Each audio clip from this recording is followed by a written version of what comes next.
Bismillahirrahmanirrahim. Assalamualaikum warahmatullahi wabarakatuh. Alhamdulillahirabbil alamin. Allahumma sholli ala Muhammad wa ala ali Muhammad. Yang kami hormati Bapak Profesor Dr. Undang Rosidin MPD, yang kami hormati Bapak Dr. Trijalmo MSc, yang kami hormati Bapak Ibu mahasiswa Magister Pendidikan IPA yang insya Allah semuanya dalam keadaan sehat walafiat. Baiklah, di sini saya sendiri Fatoni Latif, selanjutnya Ibu Meliana Sri Agustin dan Ibu Nur Rahmatul Aini akan menjelaskan salah satu materi pada mata kuliah asesmen dan evaluasi, yaitu tentang jenis-jenis skala sikap. Skala pengukuran merupakan kesepakatan yang digunakan sebagai acuan untuk menentukan panjang pendeknya interval yang ada dalam alat ukur, sehingga alat ukur tersebut bila digunakan dalam penelitian akan menghasilkan data kuantitatif. Dengan skala pengukuran ini, maka variabel yang akan diukur dengan instrumen tertentu dapat dinyatakan dalam bentuk angka, sehingga akan lebih akurat, efisien, dan komunikatif. Nah, pada skala sikap ini yang akan dibahas oleh kelompok kami yaitu ada 5. Yang pertama skala Likert, selanjutnya skala Goodman, yang ketiga skala semantik diferensial, yang keempat skala rating, dan yang terakhir skala Thurston. Baiklah, untuk skala Likert yang pertama akan dijelaskan oleh Ibu Meliana Sri Agustin. Kepada Ibu dipersilahkan. Baiklah, untuk skala yang pertama yaitu skala Likert. Nah, skala Likert dikembangkan oleh Francis Likert pada tahun 1932. Skala Likert ini digunakan untuk mengukur sikap, pendapat, dan persepsi seseorang atau sekelompok orang tentang fenomena sosial. Adapun gradasi jawaban yang dapat digunakan pada skala Likert ini yaitu ada sangat setuju, setuju, ragu-ragu, tidak setuju, dan sangat tidak setuju.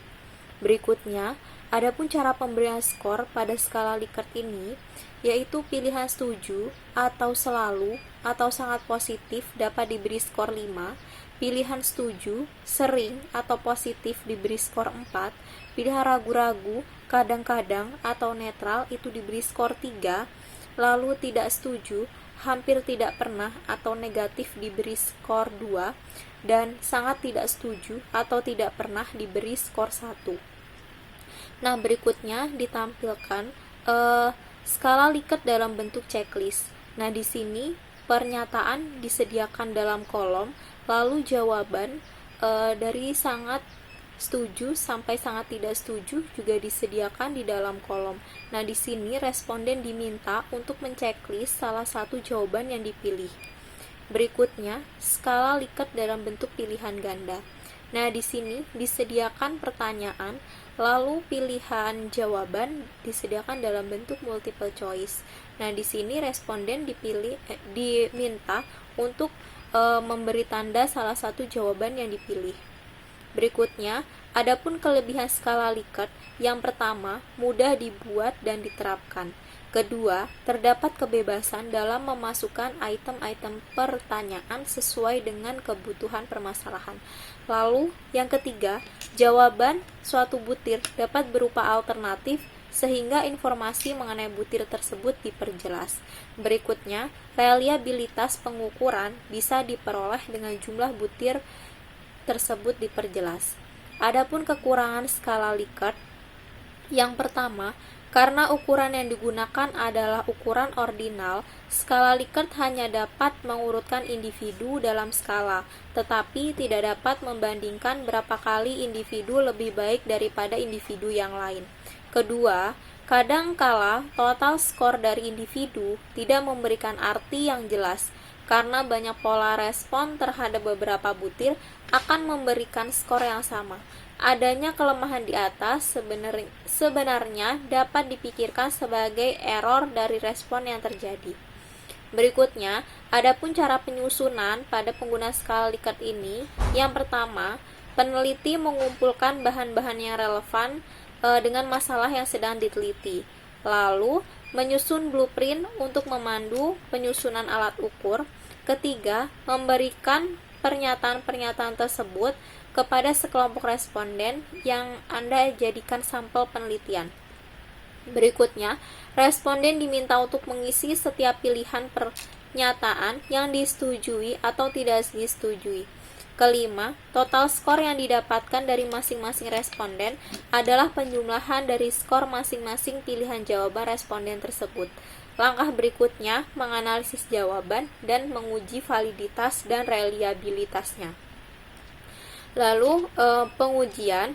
Uji coba instrumen dilaksanakan pada sekelompok subjek yang memiliki karakteristik yang mirip dengan kelompok subjek yang benar-benar akan diukur sikapnya. Lalu, sebagai patokan, sebaiknya sampel diuji coba tidak boleh kurang dari 30 orang. Kemudian, setelah membuat butir-butir yang akan diuji sesuai dengan panduan uji coba butir kepada sekelompok responden yang cukup representatif dari populasi yang ingin diteliti. Responden di atas diminta untuk mengecek setiap butir apakah ia menyenangi atau tidak menyukai. Setelah butir diuji coba kepada responden, lalu diuji tingkat validitas dan reliabilitasnya. Nah, skala yang kedua yaitu skala Goodman. Skala Goodman ini dikembangkan oleh Louis Goodman. Nah, menurut Sugiono, skala Goodman ini adalah skala yang digunakan untuk mendapatkan jawaban yang tegas dari responden, yaitu hanya terdapat dua interval seperti setuju, tidak setuju, ya atau tidak, benar atau salah, positif atau negatif, dan pernah atau tidak pernah. Berikutnya, untuk pemberian skor, karena di sini hanya ada interval dua jawaban. Nah, untuk skor 1 untuk jawaban yang benar dan skor 0 digunakan untuk jawaban yang salah. Lalu berikutnya contoh skala Goodman dalam bentuk pilihan ganda. Nah, di sini disediakan pertanyaan, lalu untuk jawabannya disediakan dalam bentuk multiple choice. Nah, di sini responden diminta untuk memilih salah satu jawaban. Berikutnya contoh dalam bentuk checklist. Nah, di sini pernyataan disediakan di dalam kolom, lalu jawaban setuju atau tidak setuju disediakan pula di dalam kolom. Nah, responden diminta untuk menceklis salah satu jawaban yang dipilih. Berikutnya, cara penyusunan. Adapun cara penyusunan, yang pertama, susunlah sejumlah pertanyaan yang relevan dengan masalah yang ingin diteliti. Kedua, lakukan penelitian permulaan pada sejumlah sampel dari populasi yang akan diselidiki. Berikutnya, jawaban yang diproses dianalisis, dan jawaban yang ekstrim dibuang. Jawaban yang ekstrim yaitu jawaban yang disetujui atau tidak disetujui oleh lebih dari 80% responden. Lalu, susunlah jawaban dalam tabel Goodman dan hitunglah koefisien reprodusibilitas dan koefisien skalabilitas. Nah, berikutnya, adapun pengujiannya, yang pertama, uji validitas. Rumus yang cocok untuk uji validitas skala Goodman yaitu rumus koefisien reprodusibilitas dan koefisien skalabilitas. Nah, adapun rumus koefisien reprodusibilitas dapat dilihat pada slide yang telah ditampilkan. Nah, berikutnya, uji reliabilitas skala Goodman. Rumus yang cocok untuk dipakai pada skala Goodman yaitu rumus Kuder-Richardson 21 atau sering disebut dengan KR21. Nah, alasannya karena rumus ini cocok untuk pilihan jawaban yang bersifat dikotomi, yaitu ya atau tidak. Nah, adapun rumus dari Kuder-Richardson dapat dilihat pada slide yang ditampilkan. Baiklah, untuk skala berikutnya akan dijelaskan oleh rekan saya. Baiklah, selanjutnya yakni skala semantik diferensial. Skala pengukuran yang berbentuk semantik diferensial itu dikembangkan oleh Osgood. Skala ini juga digunakan untuk mengukur sikap. Hanya bentuknya tidak pilihan ganda atau checklist, tetapi tersusun dalam satu baris kontinum yang jawaban sangat positifnya terletak di bagian kanan baris dan jawaban yang sangat negatif itu terletak di bagian kiri garis atau sebaliknya. Adapun tipe data yang digunakan adalah data interval. Contoh, mohon diberi nilai gaya mengajar guru Anda atau menyenangkan. Ada poin 5, 4, 3, 2, 1. Nah, itu tidak menyenangkan. Kemudian mudah dipahami, kemudian tidak dipahami. Nah, itu poin skornya 5, 4, 3, 2, 1. Adapun responden itu dapat memberi jawaban pada rentang jawaban yang positif sampai negatif. Contoh, berilah tanda checklist pada skala yang cocok dengan Anda. Kontrol orang tua terhadap hubungan seksual di luar nikah, misalkan. Nah, di situ ada skala ketat, longgar, sering dilakukan, tidak pernah dilakukan, lemah, kuat, positif, negatif, buruk, baik, kemudian mendidik dan menekan, aktif dan pasif. Adapun skala rentang skornya adalah 5, 4, 3, 2, dan 1. Kemudian skala rating atau rating scale. Nah, jenis rating scale itu skala grafis, kemudian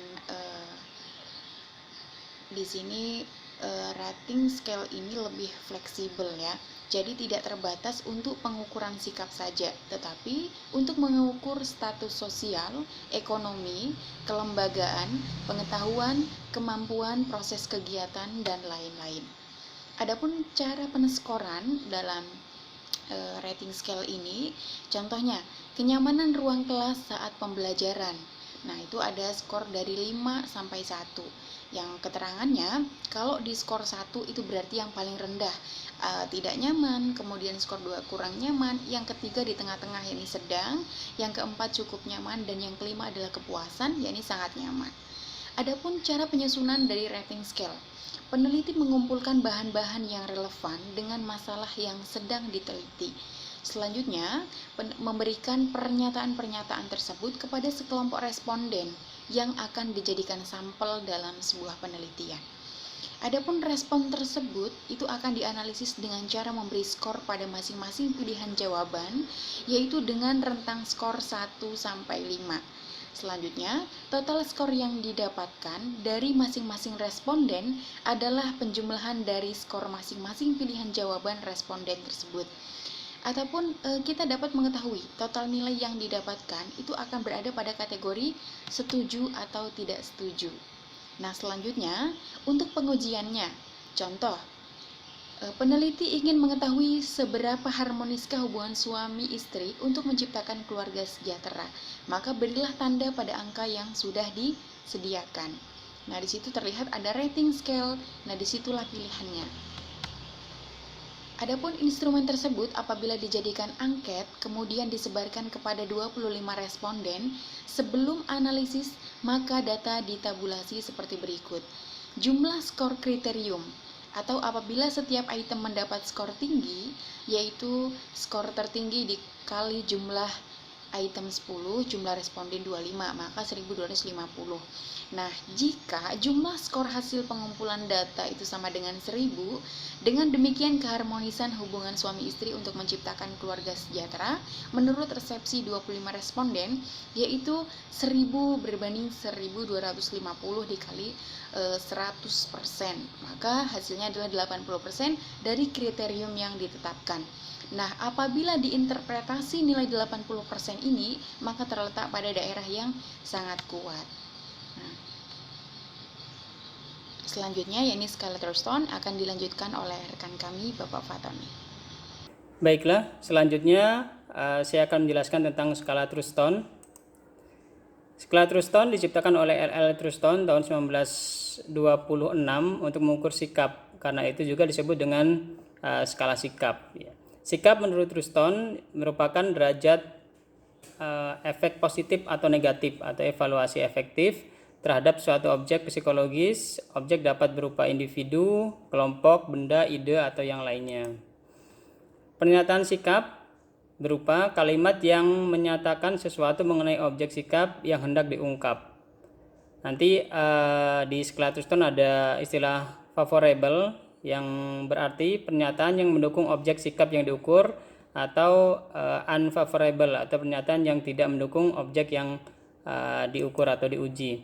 Langkah penyusunannya, jadi yang pertama kita harus menyusun item yang akan diuji. Setelah item itu tersusun, langkah selanjutnya yaitu dilakukan pembuatan format yang proses penilaiannya nanti akan dinilai oleh judges ya. Judges ini nanti minimal berjumlah 30 orang untuk memberi penilaian item tersebut. Nanti instruksi yang diberikan kepada judges yaitu sebelum melakukan penilaian, instruksinya diminta meletakkan atau judges diminta meletakkan item pada rentang huruf yang ada di pengukuran. Jadi hurufnya nanti ada huruf A sampai huruf K. Ada 11 pengukuran yang akan dipilih oleh judges. Nah ini nanti judges dipersilakan memilih antara A sampai K. Jadi ketentuannya itu semakin ke arah A maka item tersebut menyatakan item yang unfavorable. Demikian pula kebalikannya, apabila item tersebut diletakkan semakin mendekati huruf K yang sebelah kanan maka item tersebut menyatakan item yang favorable. Proses penilaian ini dilakukan satu persatu dalam sebuah item. Jadi satu item dilakukan penilaian tersebut. Terus langkah selanjutnya di sini ya, mencari penilai atau judges minimal 30 orang untuk memberikan penilaian item.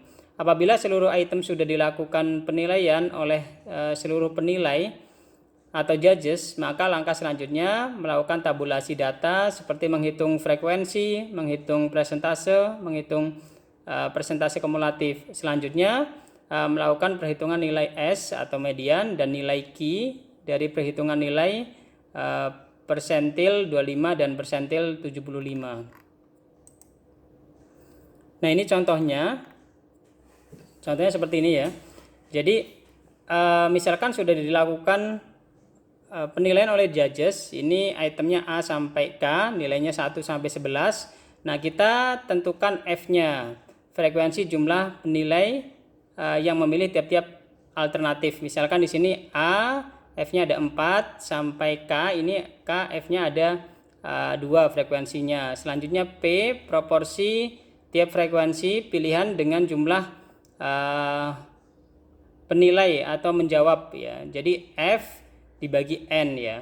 Jadi F-nya ini bagian atas 4 ya. N-nya ini kalau tidak salah tadi ada 100. Jadi untuk mengetahui P, 4 dibagi 100 ada 0,4. Terus di sini ada P untuk pilihan B ada 0,5 karena 5 dibagi 100 sampai K ini 2 dibagi 100 0,02. Selanjutnya PK ini proporsi kumulatif, yaitu penambahan besaran proporsi dengan proporsi sebelumnya.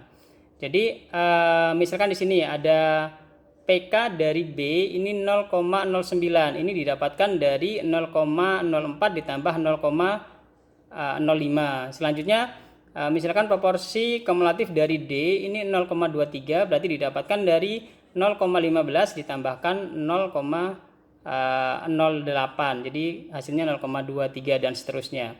Jadi setelah uji dengan judges nanti akan dibuat tabel seperti ini. Selanjutnya, karena penentuan nilai skor skala menggunakan ukuran tendensi sentral atau median, maka setiap item perlu dicari mediannya dengan menggunakan rumus median yang diberi lambang S sebagai berikut ya. Ini S sama dengan B besar B kecil plus dalam kurung 0,5 min PKB dibagi PM tutup kurung dikali I. Dengan keterangannya S yaitu skala nilai dari pernyataan atau mediannya, terus BB batas bawah median, PKB ini proporsi kumulatif di bawah posisi median, PM itu proporsi pada posisi median, dan I interval. Dalam hal ini sama dengan 1 ya. Saya akan mencoba menjelaskan bagaimana cara mencari S. Jadi rumusnya S sama dengan BB plus dalam kurung 0,5 min PKB dibagi PM tutup kurung dikali I. Nah, langkah pertama kita harus mencari BB atau batas bawah median. Nah, di sini kita tahu frekuensi kumulatifnya yaitu 4 ditambah 5 ditambah 6 dan seterusnya sampai K ini berjumlah 100. Jadi medianya ada di 50 ya. Ada di 50 kalau kita lihat di sini tepat ada di G. Selanjutnya G ini menempati interval G ini memiliki nilai 7. Jadi batas bawahnya berarti di angka 7. Nah, ini kesesuaiannya kalau kita mencari batas bawah itu dikurang 0,5, sedangkan kita mencari batas atas itu ditambah 0,5. Jadi ini 7 dikurang 0,5. Jadi dihasilkan BB-nya atau batas bawah mediannya itu 6,5. Selanjutnya kita cari PKB, proporsi kumulatif di bawah posisi median. Nah, PK-nya kita tadi tahu ya, medianya itu di G, berarti di bawah proporsi kumulatif atau PK di bawah G yaitu di F. Kita lihat nilainya 0,45. Selanjutnya PM, proporsi pada posisi median. Proporsi pada posisi median tadi mediannya ada di G, sedangkan proporsinya P-nya ada di 0,30. Jadi dimasukkan S sama dengan 6,5 ditambah dalam kurung 0,5 min 0,45 dibagi 0,30 dikali 1. 1 interval ya. Kalau kita lihat intervalnya memang 1, 1, 2, 3 dan seterusnya. Mungkin itu. Selanjutnya ditemukan hasil S-nya 6,65. Selanjutnya, di samping itu untuk mengetahui variasi distribusi dapat dilakukan penghitungan rentang antar kuartil yaitu K75 dan K25 dengan rumus K25 sama dengan BB ditambah 0,5 min PKB dibagi PK25 dikali I. Sedangkan untuk K75 juga sama, bedanya di sini ada B besar BB ditambah dalam kurung 0,75 min PKB dibagi PK 75 ya. Bila diterapkan pada item tersebut tadi di atas, maka didapatkan K25 itu 4,7, K75 7 dan Q-nya 2,5 yang merupakan rentang antar kuartil. Langkah selanjutnya adalah melakukan pemilihan item dengan cara yang pertama cari butir pernyataan dengan nilai Q yang kecil. Terus yang kedua, usahakan ada variasi nilai S. Jadi jika S-nya ada dua yang sama, usahakan ada variasinya. Yang ketiga, tiap skala ada 2 butir. Yang keempat, pernyataan minimal ada 22 butir. Selanjutnya, item yang terpilih disusun secara ulang atau disusun ulang, diacak dalam format skala dengan jawaban ya atau tidak. Ya, scoring dilakukan hanya pada respon yang menjawab ya dengan memberikan nilai sebesar nilai S tadi. Sebelumnya kan S-nya sudah dicari terlebih dahulu. Pada item yang dijawab tidak, maka diberi skor dengan nilai 0. Untuk keperluan interpretasi, hitunglah total nilai, kemudian hitung mean atau rata-rata dan nilai S yang dijawab ya. Yang dijawab ya. Selanjutnya nilai mean atau rata-rata tersebut letakkan pada rentang skala 1 sampai 11 yang tadi A sampai K. Maka disitulah posisi subjek untuk variabel yang diukur. Mungkin itu dari kelompok kami yang bisa kami sampaikan. Mohon maaf bila ada yang salah dan kurang pas. Saya Iri. Wassalamualaikum warahmatullahi wabarakatuh.